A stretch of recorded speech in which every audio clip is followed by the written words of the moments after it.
Santa Anita, le 22 mars 1968, 15h10.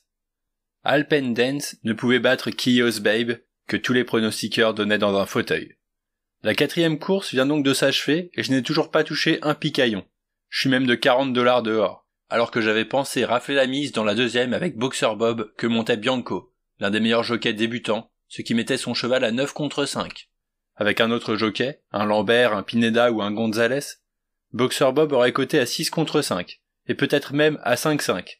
Sauf que j'ai pour principe de m'en tenir à un vieil adage. Je fabrique les vieils adages aussi facilement que je m'adapte aux vieilles guenilles. Selon lequel, un je sais tout est pire qu'un je sais rien.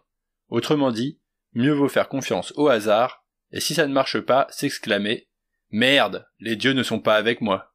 Car si vous savez, mais que vous n'agissez pas, vous ne différez pas de l'imbécile qui ne veut pas admettre que 1 + 1 font 2 de quelque manière qu'on pose l'addition.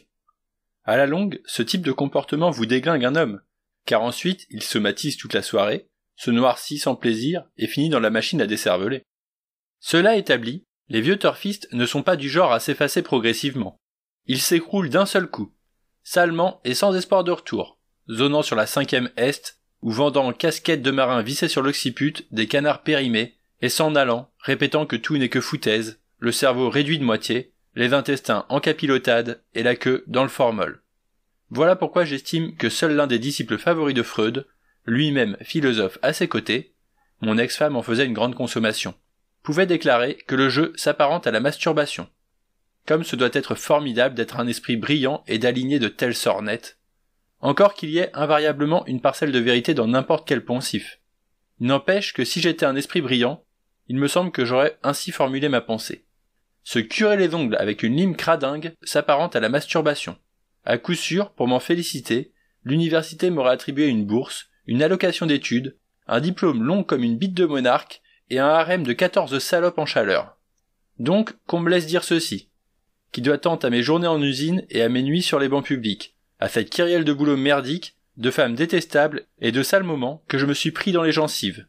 Un individu ordinaire ne joue aux courses que parce qu'il ne supporte plus la chaîne de montage, le faciès hébété de son contremaître, la brutalité de son propriétaire et la disparition du plaisir d'essence. Que parce qu'il n'a plus le choix qu'entre le fisc, la dépression nerveuse et le cancer. Que parce qu'il en a ras le cul de ses vêtements qu'on ne peut porter que 3 fois, et ras le cul aussi de boire de l'eau qui a un goût de pisse, de se faire soigner à la vitesse grand V par des médecins nullissimes, qu'il expédie ensuite dans des hôpitaux mouroirs. Bref, l'homme ordinaire ne joue aux courses que parce que des politiciens puent de la gueule. Je pourrais continuer longtemps de la sorte, mais on m'accuserait de céder à l'amertume et à la folie. Sauf que c'est la société qui rend fous les hommes, et les femmes. D'ailleurs, même les saints ont perdu la raison. Rien ni personne n'a jamais été sauvé. Et puis merde, comprenne qui pourra. Pour ce qui me concerne, je me suis seulement farci 2500 nanas, alors que j'ai assisté à 12 500 courses de chevaux. Et je n'en tire qu'un enseignement applicable à chacun de vous. Faites donc de l'aquarelle. Il n'en demeure pas moins que ce que j'essaie de vous expliquer tient en quelques mots. La plupart des gens ne vont aux courses que parce qu'ils vivent dans l'angoisse. Et oui, et qu'ils sont si désespérés qu'ils préfèrent encore prendre le risque d'accélérer leur stress plutôt que d'affronter la situation qui est la leur. Pour autant, les puissants ne sont pas aussi débiles qu'on le suppose. Assis sur le sommet de la fourmilière, ils se contentent d'en observer le mouvement. Franchement, ne croyez-vous pas qu'il n'y a que son nombril qui intéresse le président Johnson ? Et ne pensez-vous pas que ce même Johnson est le plus grand enfoiré que nous ayons jamais élu ? On s'est fait promener, on s'est fait rouler dans la crotte et bêtement couillonner. Si bêtement que certains d'entre nous n'en continuent pas moins d'aimer leur bourreau, au prétexte qu'il y aura toujours des bourreaux. Cela peut paraître indiscutable, puisqu'on n'a jamais connu de situation inverse. Mais pourquoi s'accorderait-on avec le sens de l'histoire ? Santa Anita existe. Johnson aussi. Et l'un dans l'autre, il n'existe que parce que nous le voulons. Nous forgeons nos propres chaînes. Quitte à hurler de douleur lorsque le grand inquisiteur nous tord les couilles tout en agitant sous notre nez sa grosse croix d'argent. L'or s'est démodé. Dites-moi alors pourquoi, n'est-ce pas le monde entier qui se retrouve ce 22 mars 1968 à l'hippodrome de Santa Anita, Californie. Le numéro 12, Quadrant, vient de remporter la 5e. On le donnait à 5 contre 2, et je l'ai joué au pif. Il a largement gagné, distançant ses concurrents dans le dernier tournant et finissant en beauté. J'ai misé sur lui 10 $ gagnants. Je vous rappelle que j'en perds jusqu'à maintenant 40. Et j'attends le rapport. À 5 contre 2, je devrais encaisser entre 7 et 7,80 pour 2 $. Soit un bénéfice de 35 à 39 $. la bonne façon d'équilibrer ses pertes. Quadrant est parti en 3e position, et tout le long de la course, sa cote n'a pas varié. 5 contre 2. Et d'ailleurs, voici que s'affichent les rapports. 5,40 $. Je n'ai pas la berlue. 5,40 $. Oui. Ce qui le met entre 8 et 9 contre 5. Et plus du tout à 5 contre 2. Déjà, en début de semaine, l'hippodrome a doublé sans avertissement le prix de la place de parking, le portant de 25 à 50 cents. Je ne pense pas qu'en retour les employés du parking aient vu leur salaire doubler. Pareillement, le droit d'entrée est passé de 1,95 à 2 $. Et voilà que maintenant, ils affichent 5,40. La putain de leur mère. Une sourde plainte incrédule monte des tribunes et submerge la pelouse. Pour avoir assisté à près de 13 000 courses, je ne crois pas avoir jamais été témoin d'une telle chose. Le tableau d'affichage n'est pas infaillible. J'ai déjà vu un 9 contre 5 rapporter seulement 6 $, et des tas de petites choses comme ça. Mais c'est bien la première fois qu'un 5 contre 2 est payé comme un 8 contre 5, et qu'un 5 contre 2 se retrouve par magie assimilé à 8 contre 5. À moins qu'on ait, mais ça dépasse l'entendement, joué au dernier moment des tonnes de fric. Chacun ses poumones. Et ça ne s'arrête que pour mieux repartir. De plus en plus fort. Pas dupe, la foule renifle l'arnaque. Elle se les fait mettre une fois de plus. À 5,40, je ne vais toucher que 27 $ au lieu de 39. Et je ne suis pas le seul dans ce cas. On est des tas à être floués, niqués. Pour le plus grand nombre, une course gagnée signifie qu'on acquittera son loyer, qu'on croûtera à sa faim, et qu'on ne se fera pas piquer sa voiture. Sur le terrain, il y a un type qui brandit sa feuille de prono en direction du tableau d'affichage. Un employé essaie de le raisonner. Mais le type se retourne vers la foule et agitant son bout de papier comme une bannière, il l'invite à le rejoindre. Un second type bondit par-dessus la barrière et rapplique. La foule l'applaudit. Un troisième parvient à ouvrir la porte grillagée qui le sépare des deux autres. À présent, ils sont 3. Et la foule les acclame. On la sent comme regonflée. D'ailleurs, ils sont de plus en plus nombreux sur le terrain, à la grande satisfaction de la foule qui les ovationne. C'est la fête. Comme s'il existait soudain une chance d'inverser la donne. Une chance ? Disons, une chose qui lui ressemble. À vue de nez, ils doivent être entre 40 et 65 à avoir franchi la barrière. Les haut-parleurs grésillent et on entend le speaker. « Mesdames et messieurs, nous vous invitons à quitter le terrain. La 6e course va commencer. » Une voix de porte de prison. 10 flics de service de course se pointent, l'arme à la ceinture, et la foule les hue.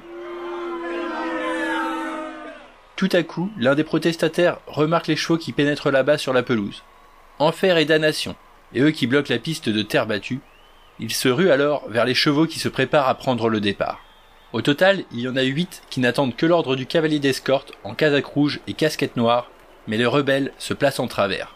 « S'il vous plaît, » reprend le speaker, « quittez le terrain, il n'y a pas d'erreur. Simplement, à cause d'une défaillance technique, les ultimes paris n'ont pu être comptabilisés, mais le rapport affiché sur le tableau est le bon. » Les chevaux s'avancent lentement vers la foule. Ils paraissent immenses et nerveux. Me tournant vers Denver Daly, qui a passé plus de temps que moi dans les hippodromes, je lui demande. « Bordel, qu'est-ce que ça cache, Denver ?» Le tableau n'a pas faux. La couille est ailleurs. Chaque dollar misé a bien été enregistré. À la fermeture des guichets, le tableau a continué d'afficher 5 contre 2. Mais uniquement parce que les derniers paris n'ont pu être techniquement répertoriés. Le temps de refaire les comptes et la cote avait changé. Explication cohérente, sauf que tu dois te rappeler le proverbe français. Qui surveille les surveillants? Or, Quadrant allait de toute évidence l'emporter avant même d'aborder le dernier tournant. Il les avait tous battus. Plein de choses ont pu alors se passer. Par exemple qu'il se soit volontairement emmêlé les pinceaux dans l'addition des paris. Car en voyant que Quadrant se portait en tête, ces rafle-tout ont dû gamberger. Suppose qu'ils aient alors continué à poinçonner des tickets gagnants, hein. On dit aussi qu'ils peuvent se démerder pour truquer le fonctionnement des calculatrices. Mais en vérité, je n'en sais foutre rien. Tout ce que je sais, c'est qu'ils nous ont roulés, et que chacun ici l'a compris. Les chevaux continuent d'avancer vers la foule. En tête, monté par Pierce, il y a une espèce de monstre, Rich Desire, qui trotte droit vers la première ligne des manifestants. L'un d'eux apostrophe grossièrement les flics de course. Aussi sec, 3 uniformes gris l'alpaguent, et après lui avoir fait refranchir la barrière, commence à le tabasser. Mais la foule se fait menaçante, et les flicards, abandonnant leur proie, reprennent vite fait leur position. Tout semble maintenant indiquer que les jockeys sont prêts à forcer le barrage. Probable qu'ils ont des consignes et que le moment est venu de les appliquer. Homme à cheval contre homme à pied. Du coup, 2-3 types se couchent sous les sabots, juste devant la ligne de départ. C'en est trop. Le cavalier d'escorte pique sa rogne, son visage devient aussi rouge que sa casaque. se saisissant des rênes de Rich Desire, il éperonne son cheval et s'enfonce tel un centaure aveugle dans la masse humaine. Rich Desire ferme la marche, et de là où je me trouve, je n'arrive pas à voir s'il cause du dégât ou non. Reste que le cavalier d'escorte a mérité son salaire, le type même de l'employé modèle, si bien que dans les tribunes, une poignée de jaunes l'applaudissent. Mais c'est loin d'être terminé. Quelques téméraires s'accrochent aux rênes de Rich Desire et essaient de désarçonner son jockey. La police se met à son tour en mouvement, et les autres chevaux s'avancent, mais la foule refait bloc. Pierce est à 2 doigts de se faire arracher de la selle, mais ce n'est que l'ultime vague de la marée montante. Entre nous, s'ils avaient foutu à terre Pierce, ils auraient fini par tout mettre à sac et par incendier la tribune officielle. Mais voilà que les uniformes gris passent vigoureusement à la contre-attaque. Sans user de leurs armes, mais s'en donnant à cœur joie, en particulier celui qui cogne comme un furieux sur le crâne d'un vieillard avant de lui briser les reins. Pierce est remonté sur Rich Desire, un castré qui ne mérite pas son nom. Le cheval semble impatient de faire sa course. De leur côté, les flics se surpassent dans la dégueulasserie et la brutalité. Aussi, la combativité des manifestants est-elle en train de retomber. Cette fois, la partie est terminée et le terrain est vide. Mais de la cohue, une voix s'élève. « Ne pariez pas! Ne pariez pas! Ne pariez pas !» Ah bon, et quoi faire d'autre? Pas $1 pour les vautours, pour ces gros cons paranoïaques qui ne descendent de Beverly Hills que pour nous piquer du blé. Ce serait trop beau. Car à quoi sert de lancer un tel mot d'ordre? Ne pariez pas. Quand il y a déjà $6 000 de jouer. Enfin quoi, nous sommes pour toujours des baisers, des cadavres ambulants, des perdants nés. Et il n'y a rien d'autre à faire que de parier, encore et encore, jusqu'à la ruine finale. 10 flicards se rangent le long de la barrière, ruisselant de fierté, de fidélité et de sueur. Faut en chier pour gagner son pain quotidien.